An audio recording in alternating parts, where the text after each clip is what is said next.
Hey folks, I'm happy. Out here in the wild, you learn that the most dangerous creatures rarely roar. They're usually the quietest ones in the woods. I've spent years with wolves and bears as my closest friends. But today, I'm sharing a tale from the concrete jungle. It's about a hardened soldier who traded his combat gear for a mechanic's uniform to protect his little cub, and an arrogant billionaire who learned a tough lesson about true strength. Where are you folks listening to this story from? Drop a comment below. And don't forget to hit subscribe for more campfire tales. Chicago mornings always have a way of cutting straight through to your bones. The wind coming off Lake Michigan this early in October isn't just cold, it is deliberate, finding the gaps in your coat with the precision of a seasoned pickpocket. The sky hanging above the Aegis Security headquarters was a flat, bruised gray, pressing down heavily on the glass and steel canyons of the city. Inside the grand lobby, however, the climate was artificially perfect, smelling of expensive floor wax and filtered air. I am Wilder, the chief building engineer here. I have walked these marble floors for 15 years. I know the pulse of this building, the hidden groan of its pipes, and the quiet secrets of the people who occupy it. But the man working on the VIP elevator this morning, a man named Liam Hayes, brought a different kind of quiet into my building. I know about Liam's morning because we share a thermos of bitter black coffee before every shift, and men like him speak in sparse, heavy fragments that you eventually learn to piece together.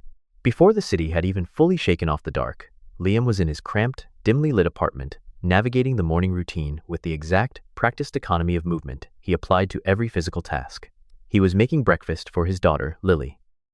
Lily is 7 years old, a tiny, fragile thing with an unruly mop of chestnut hair and wide, perceptive green eyes that seem to take in far too much for a child her age. She usually sits at their small kitchen table, swinging her legs, clutching a slightly battered yellow lunchbox covered in peeling dinosaur stickers. She is bright, intensely curious, and she is the singular anchor holding Liam to this earth. That morning, she had been chewing on the end of her pencil, staring with immense frustration at a blank sheet of lined paper. Her school assignment was to write an essay titled, "My Hero." She had looked up at him, her brow furrowed in that deeply serious way children adopt when trying to understand the adult world, and asked him what exactly he did every day at work. Liam is a man whose past is a locked vault of violence. He is a former Tier 1 Special Operations soldier who suffered a catastrophic loss. His wife was taken from him in a nightmare he could not prevent, a tragedy that stripped him of his former life and left him existing only to protect his little girl. He doesn't talk about the blood or the sand or the things he used to do. When Lily asked her question, he had simply smiled, a rare, soft, unguarded expression that belonged entirely to her, placed a plate of scrambled eggs in front of her, and said in his low, steady voice, "I make sure people are safe when they go up and come down, sweetheart." Fast forward to 8:15 a.m. I was standing near the concierge desk, observing the lobby's morning rhythm. Liam was kneeling by the open-access panel of the VIP express car. Liam is built out of spare, hard lines. He stands at 6'2", with dense shoulders that fill out his gray, grease-stained maintenance coveralls, but he moves with a weightless, predatory grace that defies his size. His face is weathered, framed by short, dark hair, with eyes the color of slate that constantly, involuntarily track the exits and measure the distance between bodies in a room. His hands, smeared with dark oil this morning, worked the intricate wiring of the elevator panel with surgical precision. The automatic glass doors at the front of the lobby slid open with a soft hum, and the atmosphere in the room instantly contracted. Richard Sterling had arrived. Sterling is the chairman of a massive financial empire, a man in his late 50s who wears his immense wealth like a physical suit of armor. He is tall, with aggressively styled silver hair, and a sharp, hawkish face that has never been forced to accept the word no. He wore a bespoke, Italian Navy suit that cost more than my entire maintenance crew made in a year. His personality is a monument to arrogance, forged by decades of ruthless corporate victories that convinced him everyone else in the world is merely a prop in his personal theater. Flanking him was a small, frantic army of personnel. Chief among them was his executive assistant, Sarah. Sarah is a woman in her late 30s, unnervingly thin, with tight wire-rimmed spectacles and hair pulled back so severely it looked painful. She possesses the anxious, hyper-alert energy of a frightened greyhound, a demeanor shaped entirely by the constant, exhausting fear of disappointing Sterling. She carried 2 tablets and a thick binder, her eyes darting ahead to clear his path. Behind her walked two heavily built bodyguards in dark suits, men who relied entirely on their sheer size to intimidate, completely lacking the quiet awareness of true professionals. Sterling was here to contract Aegis security for an elite detail for his upcoming investment fund launch. Sterling's polished Oxford shoes clicked sharply against the marble as he approached the VIP elevator. He stopped short when he saw Liam kneeling in front of the doors, a canvas tool bag spread out on the floor. Sterling looked down at Liam the way one might look at a dead pigeon blocking the sidewalk. "Are you joking?" Sterling's voice echoed across the quiet lobby, nasal and sharp. "I pay millions for the lease in this building, and I have to step over the help to use my own elevator?" Sarah immediately shrunk back, her fingers nervously tapping her tablet as if trying to type away the conflict. The bodyguards puffed out their chests, stepping slightly forward. I watched from a distance, my stomach tightening. Most men would scramble to apologize, hastily drag their tools away, or perhaps show a flash of defensive anger. Liam did none of these things. He didn't even look up immediately. He calmly tightened a terminal screw, placed his screwdriver back into his canvas bag, and slowly rose to his feet. He wiped a streak of grease from his hand with a red rag. "The car had a voltage irregularity in the secondary braking system," Liam said. His voice was completely flat, devoid of both submission and hostility. "It was merely a report of facts. It will be operational in 4 minutes." Sterling scoffed, an ugly, dismissive sound that rattled in his chest. "I don't need a technical lecture from a grease monkey. You people have absolutely no sense of place. This area is for people who actually run the world. Move your trash and move yourself, now." Liam looked at Sterling for 2 full seconds. It was a gaze that didn't see a billionaire or a master of the universe. It simply saw a loud, irrelevant variable. Then, Liam stepped aside, picking up his tool bag. He had tuned Sterling out entirely. Why? Because, while the chairman was busy throwing a corporate tantrum, Liam's slate-gray eyes had locked onto something else entirely. Over by the east corridor, standing near the decorative indoor water feature, was a cleaner. "I know all my maintenance staff. I know their shapes, their gaits, their habits." This man was wearing our standard blue Aegis janitorial jumpsuit, but everything else about him was a glaring anomaly. He was of average height, heavily built, with a face partially obscured by a low-pulled baseball cap. But it wasn't his face that had triggered Liam's instincts. It was his posture. A real cleaner leans on his cart or slouches when management isn't looking. This man was rigid. His weight was shifted slightly onto the balls of his forward foot, the undeniable stance of a man preparing to sprint or lunge. His right hand was completely out of sight, tucked stiffly against his lower abdomen under the loose fabric of the jacket, and his eyes were not tracking the smudges on the glass or the debris on the floor. They were burning a hole straight through the back of Richard Sterling's silver head.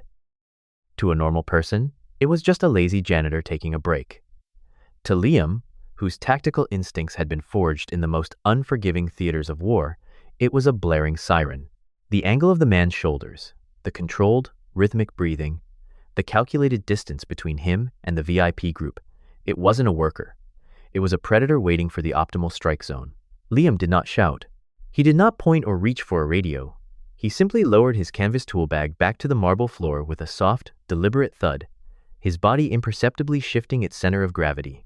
The VIP elevator pinged, its doors sliding open to reveal a pristine mahogany interior. Sterling sneered one last time, adjusting his expensive cuffs, completely oblivious to the fact that the only thing standing between his fragile, privileged life and the man by the fountain was the grease-stained elevator mechanic he had just deemed unworthy of his presence. Chapter 2. The Hawk's Eye. The VIP elevator doors slid shut, sealing away the mahogany interior. But Richard Sterling did not step inside. Instead, he pivoted on his expensive Oxford shoes to greet the man rushing across the lobby to meet him. This was Marcus Vance, the regional director of Aegis Security. Marcus was a man in his early 50s who had clearly spent his 20s in the military, though the corporate good life had long since softened his edges. He possessed a burgeoning waistline that strained against his sharply tailored gray suit, a booming, overly confident laugh, and a reddish complexion that flared whenever he was eager to please. Marcus had a habit of slapping people on the back, a gesture of dominance cleverly disguised as camaraderie. But around Sterling, he was nothing but a subservient guide, desperate to secure the billionaire's lucrative security contract for the upcoming fund launch. Mr. Sterling. An absolute honor, sir, Marcus beamed, extending a hand that Sterling barely grasped. If you'll follow me, I can walk you through the perimeter defense protocols we've mapped out for your event. As Sterling, Marcus, and the frantic entourage of bodyguards and assistants began their slow, arrogant promenade across the vast expanse of the Aegis lobby, Liam Hayes quietly finished packing his tools. He zipped the heavy canvas bag with a fluid motion. His shift in this sector was technically over. He should have headed down to the subterranean maintenance corridors, out of sight and out of mind, exactly as Sterling had demanded. But Liam did not leave. Instead, he picked up his bag and seamlessly drifted into the architectural blind spots of the grand lobby. He moved like a ghost, a phantom in grease-stained coveralls, stepping behind the massive marble pillars and utilizing the reflective surfaces of the glass partitions. He was no longer an elevator mechanic. He was a predator tracking another predator. His slate gray eyes remained locked on the man in the blue Aegis janitorial uniform near the indoor water feature. The suspect was inching closer to Sterling's trajectory, and he was doing it with a terrifying, dead-eyed patience. A nervous amateur would have rushed, sweating and twitching, drawing the attention of even the most incompetent security guards. But this man moved with the rhythm of the lobby, stopping to wipe a smudge on a glass pane, pushing his cart a few feet, then stopping again. Yet, his center of gravity was always pitched forward, his right hand never straying far from the loose fabric of his jacket. Liam processed these micro-movements with a cold, analytical precision of a Tier 1 operative. The angle of approach, the measured breathing, the complete disregard for actual cleaning tasks.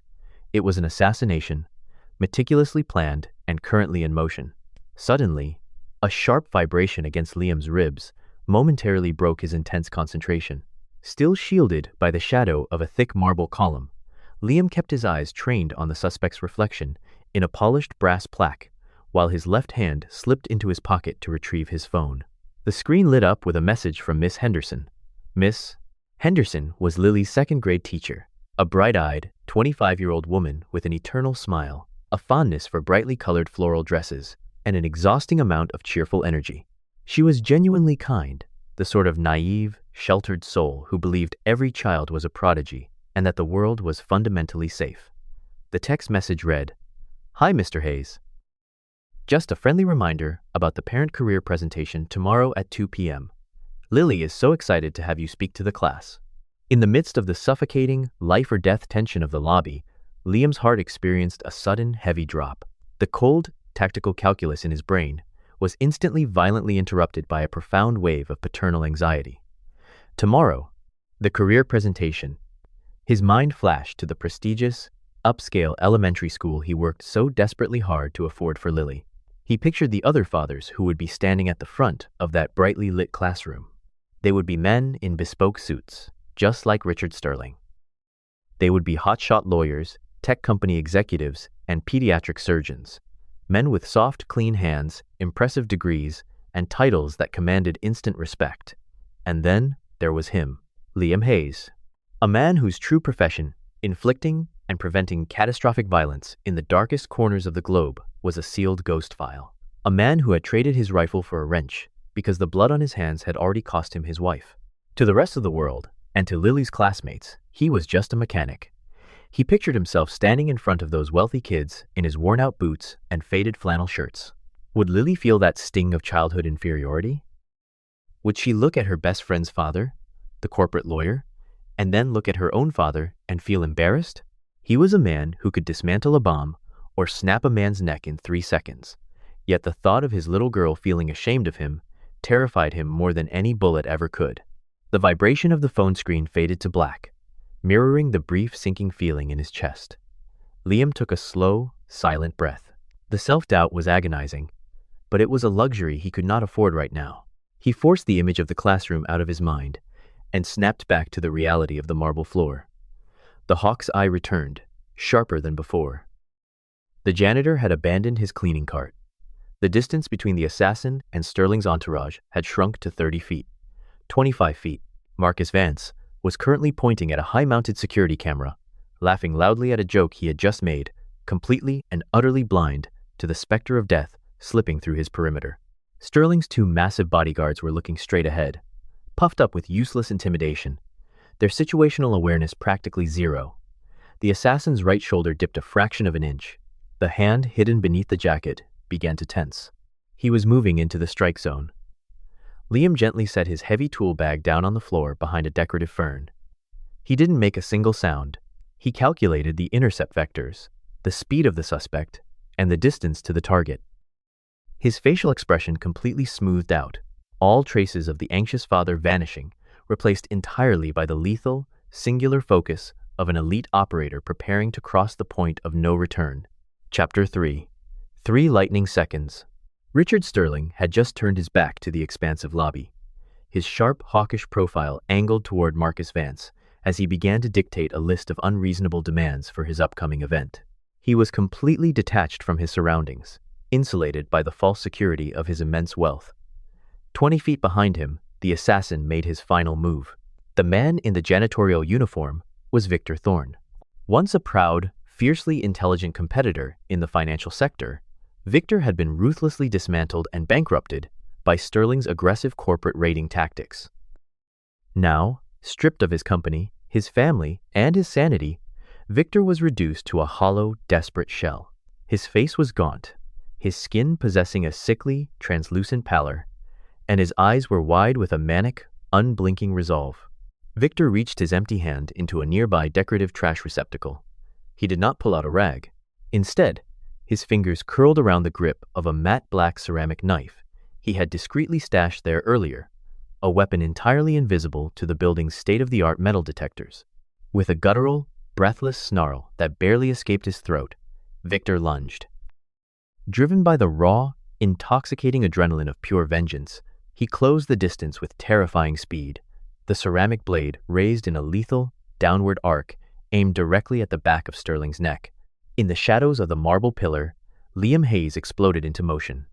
There was no hesitation, no conscious decision-making process. The shift from a stationary, observing mechanic to a Tier 1 Special Operations Predator was instantaneous. Liam sprinted across the polished marble floor, his grease-stained boots finding perfect traction. He moved like a localized force of nature, a blur of gray fabric and terrifying kinetic energy. But as he closed in on the strike zone, the two massive bodyguards flanking Sterling finally registered the sudden movement. These men, whom Sterling had paid a premium for, were pure intimidation muscle. One was a towering behemoth with tribal tattoos creeping up his thick neck, a man used to tossing drunken socialites out of nightclubs. The other was equally broad, heavily reliant on his sheer mass to solve problems. Both possessed abysmal situational awareness. Seeing a man in a maintenance coverall sprinting wildly toward their billionaire client, their sluggish brains made a catastrophic miscalculation. They assumed Liam was the attacker. The tattooed bodyguard stepped forward, extending a massive, tree-trunk arm to clothesline Liam, attempting to halt the mechanic's momentum with brute force. What happened next took exactly 3 seconds. In the first second, Liam did not slow down. He ducked his head a fraction of an inch, slipping entirely under the bodyguard's sweeping arm.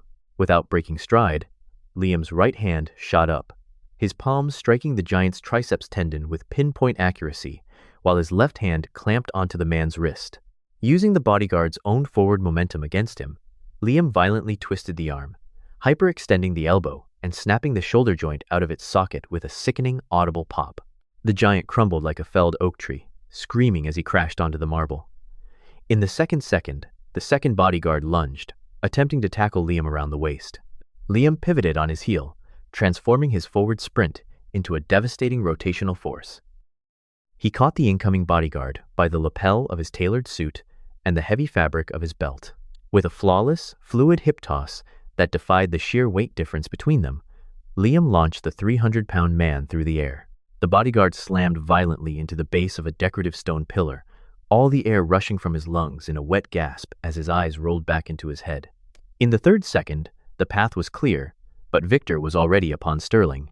The chairman had just begun to turn his head, his eyes widening in a sudden, paralyzed horror as he caught sight of the ceramic blade descending toward his throat. He was entirely defenseless. Liam bridged the final gap, his legs driving with piston-like power. He threw his own body forward, his left hand snapping out like a steel vise to intercept Victor's wrist in midair. The momentum of the collision was immense. Liam applied a savage, twisting joint lock to Victor's arm. The assassin shrieked in agony as his fingers involuntarily opened, the black ceramic knife slipping from his grasp. Liam seamlessly transitioned into a leg sweep, kicking Victor's feet out from under him and driving the man face down onto the hard floor. The ceramic knife hit the marble with a sharp, terrifying clatter, spinning wildly before coming to a complete stop. Its razor-sharp tip rested barely 2 centimeters from the polished toe of Richard Sterling's expensive Oxford shoe. Liam knelt heavily on Victor's back, one knee securely pinned between the assassin's shoulder blades, his hand effortlessly keeping the broken man immobilized. The grand lobby of Aegis Security fell into a dead, suffocating silence. The ambient hum of the air conditioning seemed overwhelmingly loud. Sarah, the hyper-anxious assistant, had dropped her tablets, her hands clamped over her mouth in mute terror. Marcus Vance was frozen mid-sentence, his face drained of all its ruddy color. But it was Richard Sterling whose reaction was the most profound. The arrogant, untouchable billionaire was trembling violently. He stared down at the ceramic blade, then looked up at the 2 giant, highly paid bodyguards, groaning in agony on the floor, and finally, his gaze locked onto the man pinning the assassin. The grease-stained elevator mechanic he had mercilessly insulted just minutes ago was breathing evenly, his slate-gray eyes completely devoid of panic, having just orchestrated a symphony of violence to save a life that had shown him zero respect. 10 minutes later, the flashing red and blue lights of Chicago Police Department cruisers reflected wildly against the glass facade of the building. The lobby was a swarm of uniforms and paramedics. 2 officers dragged a defeated, weeping Victor Thorne away in handcuffs, a detective having quickly identified the ruined businessman. The adrenaline in the room was slowly beginning to dissipate, replaced by the chaotic murmur of statements being taken. Liam had stepped away from the center of the chaos, retreating toward his tool bag. He did not seek out Sterling. He did not look for a thank you. He was simply waiting for clearance from the responding officers to return to his basement locker room. He looked down at his knuckles. There was a tiny, singular smear of blood on his right hand, a consequence of a scraped knuckle when he had thrown the second bodyguard. He pulled a rag from his pocket and quietly wiped it away. Just then, his phone vibrated in his pocket. It wasn't a standard ringtone. It was a cheerful, polyphonic melody. He pulled out the device. The caller ID showed it was Lily, calling from the bright pink smartwatch he had bought her for her birthday. Liam took a deep breath, letting the cold, tactical operator recede back into the locked vault of his mind, and answered. "Hey, sweetie," Liam said. "Dad." Lily's voice chirped through the tiny speaker, bright and impossibly pure, instantly cutting through the lingering darkness of the morning. "Are you on your break? I figured it out. I know exactly what I'm going to write about for my hero." A profound, aching warmth bloomed in Liam's chest. He looked across the lobby, past the police tape, past the trembling billionaire giving his statement, and focused on the simple, grounding sound of his daughter's excitement. He didn't care about the presentation tomorrow anymore. He didn't care if the other fathers wore suits. "Is that right?" Liam replied, his voice dropping an octave into a low, rumbling, endlessly warm tone. He tossed the bloodied rag into his tool bag and zipped it shut. "Well, you hold on to that thought. I'll be home early to cook dinner, and you can tell me all about it." Chapter 4. The Classified File and the Truth Unveiled. High above the sprawling grid of Chicago, in the penthouse suite of his corporate headquarters, Richard Sterling stood by the floor-to-ceiling windows, staring blindly at the city below. The adrenaline from the morning's terrifying assassination attempt had long since burned out, leaving behind a cold, unsettling hollow in his chest. His reflection in the glass looked older, stripped of the invincible armor of his wealth. Behind him, the sprawling office was suffocatingly quiet, save for the frantic, rhythmic tapping of keyboard keys. Sarah, his hyper-anxious assistant, was sitting at the edge of a leather sofa, her knuckles white as she aggressively typed on her encrypted tablet. Standing near the doorway, looking thoroughly humiliated and significantly less arrogant than he had earlier that morning, was Marcus Vance. "Nothing?" Sterling barked, not turning around. "You run one of the premier security firms in the country, Marcus, and you're telling me you have absolutely nothing on a man who sweeps your floors and fixes your elevators?" Marcus swallowed hard, tugging at the collar of his expensive suit. "Sir, his employee file is entirely bare bones. It lists his name as Liam Hayes. Standard background check, no criminal record, clean credit, But everything prior to 5 years ago is just a wall. It's a redacted block. It's as if the man didn't exist before he applied for the maintenance job. Sterling finally turned, his hawkish face twisted in a scowl of obsessive frustration. The image of the mechanic effortlessly breaking the arms of two 300-pound bodyguards played on a loop in his mind. A man doesn't just learn to dismantle 3 grown men in 3 seconds by fixing hydraulic winches. Get out, Marcus. I will handle this myself. As the security director hastily retreated, Sterling walked over to his massive oak desk. He pressed a button on his secure console, dialing a number few people in the world had access to. He was bypassing the corporate ladder and going straight to the top of the military-industrial complex. The screen blinked to life, revealing the stern, unyielding face of General Arthur Pendleton. Pendleton was a high-ranking official at the Department of Defense, a man in his late 60s whose posture remained ruler-straight even when sitting behind a desk at the Pentagon. He had a face like a weathered cliffside, deeply lined, with pale blue eyes that brooked no nonsense and a neat, iron-gray mustache. Pendleton was a man who measured human worth in blood, sacrifice, and service. He was one of the few men in Washington entirely unimpressed by Sterling's billions. Richard, Pendleton's gravelly voice cut through the speakers. This better be a matter of national security to be calling this line. I need a favor, Arthur, Sterling said, his voice dropping its usual arrogance. I need you to pull a file, a heavily redacted one. The man's name is Liam Hayes. He works as a mechanic at the Aegis building here in Chicago.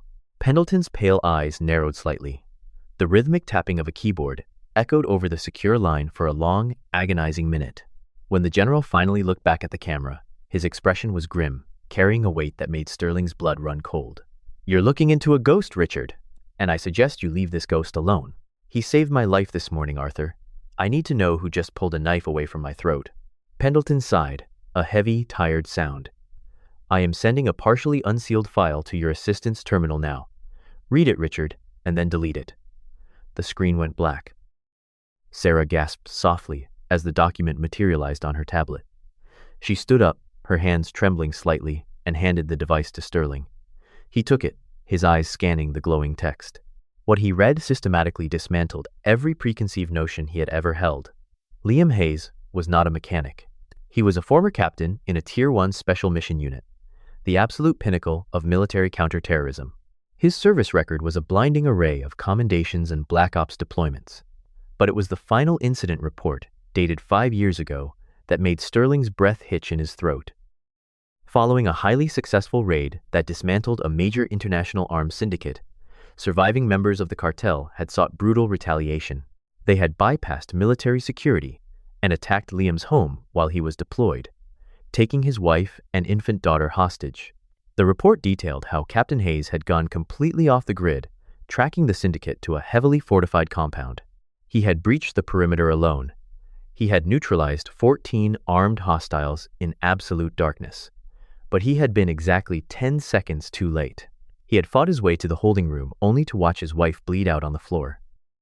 He managed to save his little girl, shielding her body with his own as the building burned around them. The next day, Captain Liam Hayes submitted his honorable discharge. He threw away the medals, the glory, and the lethal career he had built, choosing to completely erase himself from the world. He became a ghost, taking a menial, invisible job simply so he could be present every single day to protect and raise his only surviving child. Sterling slowly lowered the tablet onto his desk. The silence in the penthouse was absolute. The billionaire closed his eyes, and the memory of his own nasal, arrogant voice echoed in his ears. I have to step over the help. Move your trash and move yourself. A wave of profound, crushing shame washed over him. He had looked at a man who carried the weight of the world on his shoulders, a man whose unimaginable sacrifices allowed people like Sterling to sleep safely in their silk sheets, and he had treated him like dirt. Richard Sterling sank into his leather chair, burying his face in his hands, feeling entirely, utterly worthless. Miles away, far from the towering glass spires of the financial district, the atmosphere in Liam's small, worn apartment was radically different. The air smelled of roasted chicken and warm garlic bread. Outside, the harsh Chicago wind battered the window panes, but inside, the living room was a haven of quiet warmth. Liam sat on the slightly frayed rug, his large, calloused hands gently turning the plastic sleeves of an old family photo album. Sitting cross-legged beside him was Lily, her messy chestnut hair still damp from her evening bath. She was staring intently at a photograph of her mother. Elena had possessed vibrant auburn hair and a smile that seemed to radiate pure, uncomplicated warmth. She had been a pediatric nurse, a woman whose entire life was dedicated to healing, serving as a stark but perfect complement to Liam's hardened life of warfare. Lily reached out, her small, delicate index finger tracing the edge of her mother's smiling face in the photograph. "I miss Mom a lot," she whispered, her voice carrying an innocence that always made Liam's chest physically ache. Liam paused, his slate-gray eyes softening as he looked at the picture. The phantom pain of that horrific night in the compound always lingered at the edges of his consciousness, a dark tide waiting to pull him under. He wrapped a strong arm around his daughter's tiny shoulders, pulling her close against his side. "I miss her too, sweetie, every single day." Lily looked up at him, her wide green eyes reflecting the warm amber light of the living room lamp. She didn't look sad. Instead, her expression was one of absolute, unshakable certainty. "But I'm never scared," she said softly, "even when it's dark, or when there's thunder." Liam looked down at her, gently brushing a stray lock of hair behind her ear. "Why is that, Lilybug?" "Because you're here," she said, leaning her head against his chest, right over his beating heart. "You always fix everything that's broken." The words hung in the quiet room. To Lily, he was just her dad, the man who fixed the toaster, the elevators, and the leaky faucets. She didn't know about the cartel, or the ceramic knife in the lobby, or the monsters he used to hunt. And she never would. Hearing those words from her lips, Liam felt a profound physical release. The agonizing, bleeding scars in the former soldier's soul, the guilt of being 10 seconds too late, finally began to soothe. He held his little girl tightly, kissing the top of her head, realizing that he hadn't just fixed the things around them. She had, in her own beautiful way, fixed him. Chapter 5. The Late Apology and the Chairman's Tears. The neighborhood was a stark departure from the gleaming, glass and steel canyons of Chicago's financial district. Here, the buildings were constructed of eroded red brick, standing shoulder to shoulder along narrow streets lined with aging elm trees and battered sedans. A sleek, midnight black town car idled quietly at the curb of one such street, looking as alien as a spaceship. 3 days had passed since the terrifying incident in the Aegis lobby. Richard Sterling stepped out of the vehicle, instructing his driver to wait. For the first time in over 2 decades, the chairman of a multi-billion-dollar empire was traveling entirely without his entourage, his bodyguards, or his fiercely loyal assistant. He wore a simple, unbuttoned charcoal overcoat, his silver hair slightly ruffled by the autumn wind. He stood before the modest, 4-story apartment complex, staring up at the fire escapes. The heavy, haunting truth of the classified file he had read in his penthouse still weighed like an anvil on his chest. Richard slowly climbed the creaky wooden stairs to the 3rd floor. The hallway smelled faintly of floor polish, and someone cooking onions and garlic down the hall, the unapologetic, unfiltered scent of working-class life. It was a world Sterling had spent his entire adult life trying to claw his way out of, and subsequently ignore. He found the door bearing the faded brass number 3B. He hesitated, a billionaire suddenly paralyzed by a profound sense of inadequacy, before finally raising his fist and knocking twice. The door opened with a soft click. Liam Hayes stood in the frame. Stripped of the grease-stained maintenance coveralls, Liam wore a faded gray Henley shirt and worn denim jeans. Without the dirt and the context of the lobby, the sheer physical presence of the man was undeniable. He didn't look like a mechanic. He looked like a dormant force of nature. Yet, his slate-gray eyes held no malice, no lingering resentment. They simply assessed Sterling with a quiet, unnerving calm. "Mr. Sterling," Liam said, his voice a low, even rumble. He stepped aside, opening the door wider. "Come in." Richard stepped over the threshold, his expensive leather shoes sinking into a slightly frayed but meticulously vacuumed area rug. The apartment was tiny, smaller than the walk-in closet in Richard's master bedroom, but it was incredibly clean and radiated an unmistakable, profound warmth. The walls were decorated with framed, colorful crayon drawings and photographs of smiling faces. It was not a showpiece, it was a sanctuary. As Richard stood awkwardly in the center of the small living room, his eyes were immediately drawn to the coffee table. There, Sitting cross-legged on a patterned cushion was Lily. She was wearing a bright yellow sweater, her unruly chestnut hair tied back in a loose ponytail. She was intensely focused on a large piece of construction paper, her small fingers gripping a blue crayon as she carefully shaded in the figure of a man wearing a work uniform. She looked up as Richard entered, her wide, perceptive green eyes blinking in curious innocence, before giving him a small, polite smile and returning to her masterpiece. Watching the little girl, a sudden, sharp pain seized Richard's chest. The sight of her triggered a buried, agonizing memory of his own daughter, Victoria. Victoria was now a 32-year-old corporate lawyer in New York. She had inherited his sharp, hawkish nose and his relentless, cutthroat drive, but her eyes were always completely dead when she looked at him. They hadn't shared a meaningful conversation in over a decade. Her coldness was the direct, undeniable result of a childhood spent wandering through massive, echoing mansions, completely devoid of a father's presence, because Richard was always at a board meeting, always closing a deal, always chasing the next billion. He had given her trust funds and luxury cars, but he had never given her a home like this. He had been too busy fighting corporate wars to realize he was losing his own flesh and blood.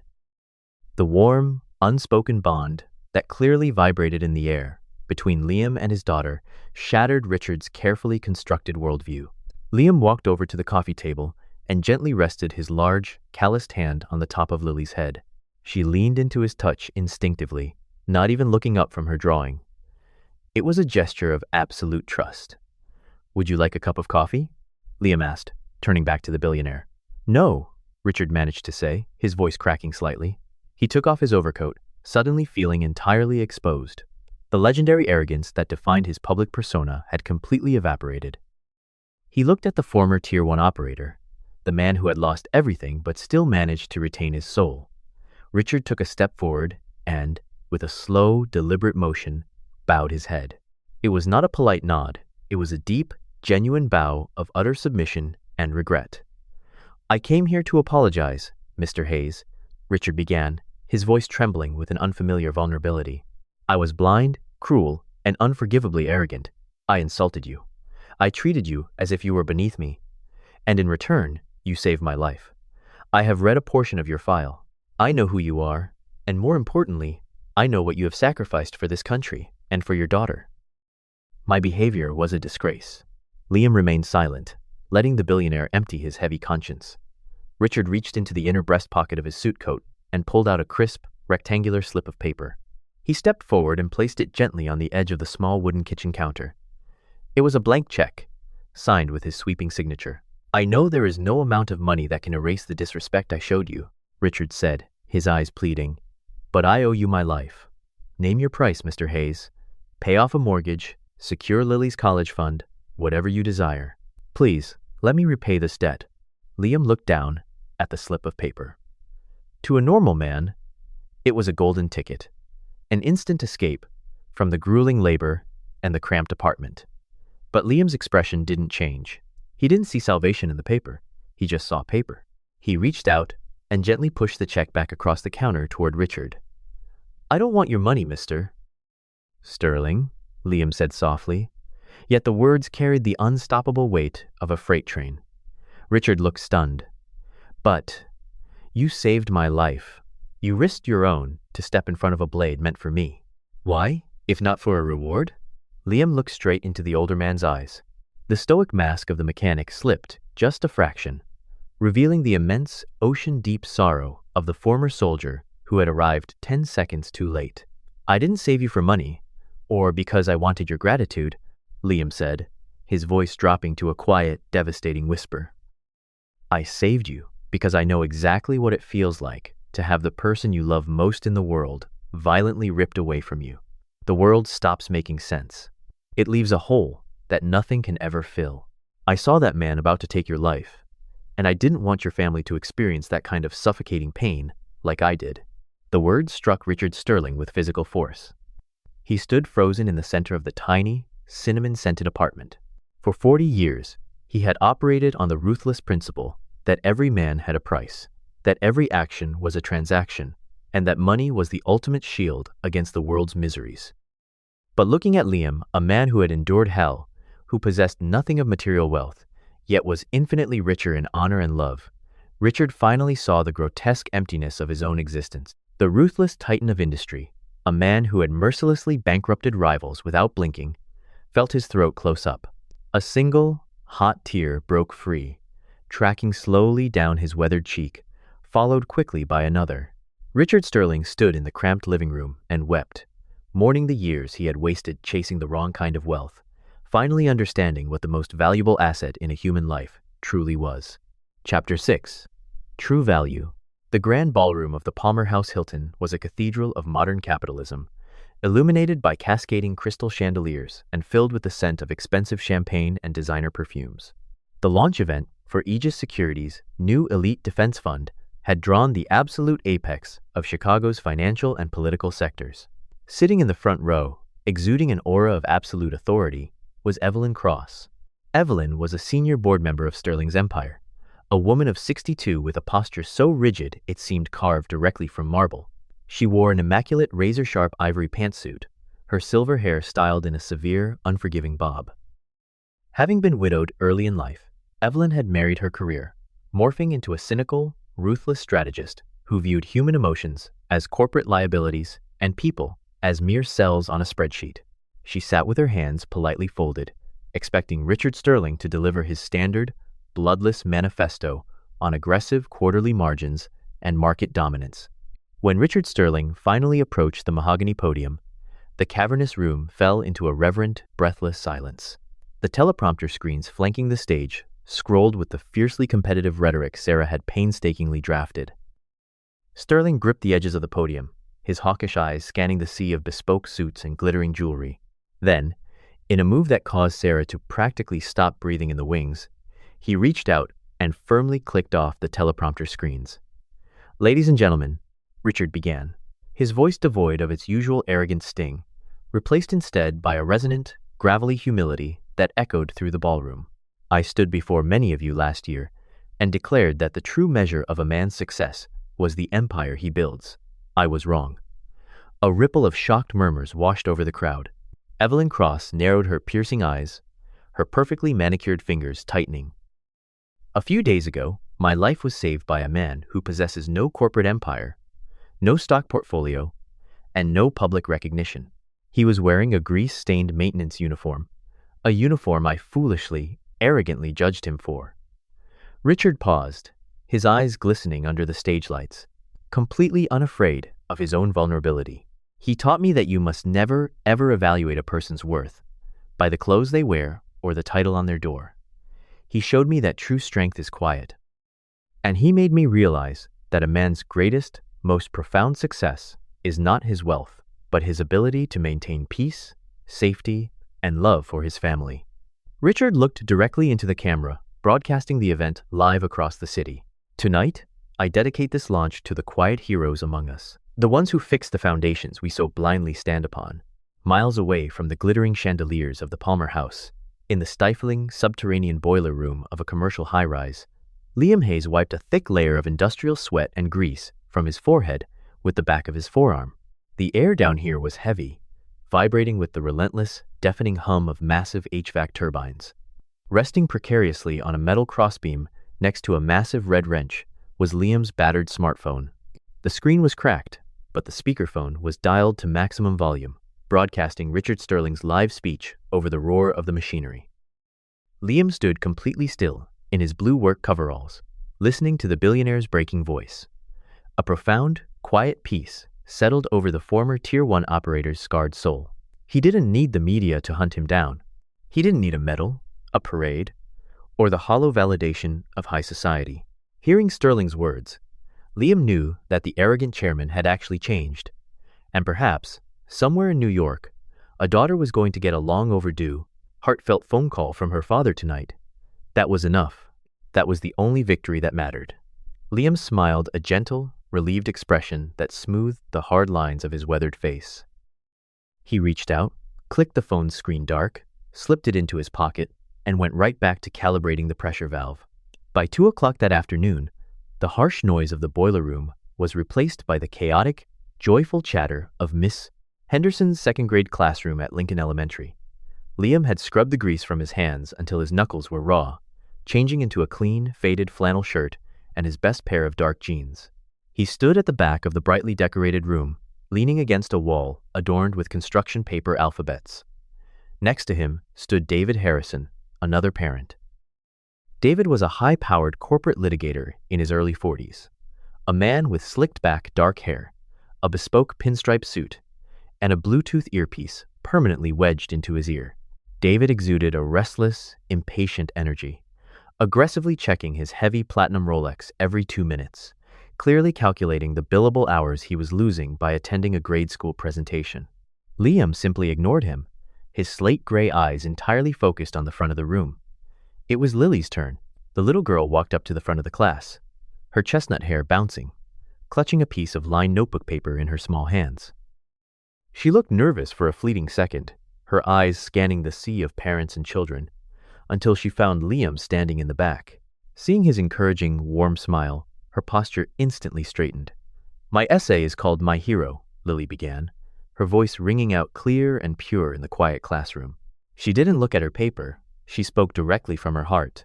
A lot of people think heroes have to fly, or wear shiny capes, or carry big guns to fight bad guys. But my hero doesn't wear a cape or carry a gun. My hero wears blue work coveralls. At the back of the room, David Harrison paused his frantic watch-checking, looking up in genuine surprise. Lily smiled, her wide green eyes locking onto her father. "My dad is a hero because he fixes broken things. When the world is scary, he makes it safe. He doesn't save the whole world, but he saves mine.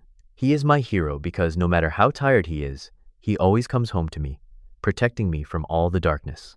A heavy, beautiful silence blanketed the classroom for a fraction of a second before Miss Henderson, wiping a tear from beneath her wire-rimmed glasses, began to clap.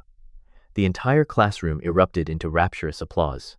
David Harrison, looking suddenly deeply ashamed of his own impatience, joined in, clapping respectfully. But Liam didn't hear the applause. He didn't see the other parents. He crossed the classroom with quick, long strides and dropped to one knee, opening his arms. Lily ran to him, throwing her small arms tightly around his neck. Liam buried his face in her soft hair, holding her securely against his chest. The demons of his past, the cartel, the blood, the agonizing guilt, they all finally faded into nothingness, banished completely by the brilliant, blinding light of his daughter's love. He was Liam Hayes. He was a father.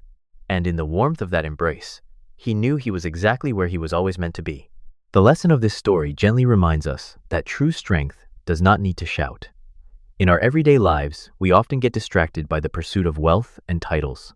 We forget that the real heroes are the quiet ones around us.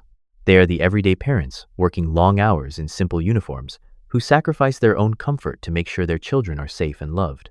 Real success is not the money you have, but the peace and warmth you bring to your home. If this story touched your heart, please share it with your loved ones. Leave a comment to let us know your thoughts, and subscribe to the channel so we can continue bringing you more meaningful stories. May God bless you and your family with health, peace, and endless love. If you agree that family is our greatest treasure and that true heroes are found in everyday life, please comment Amen below.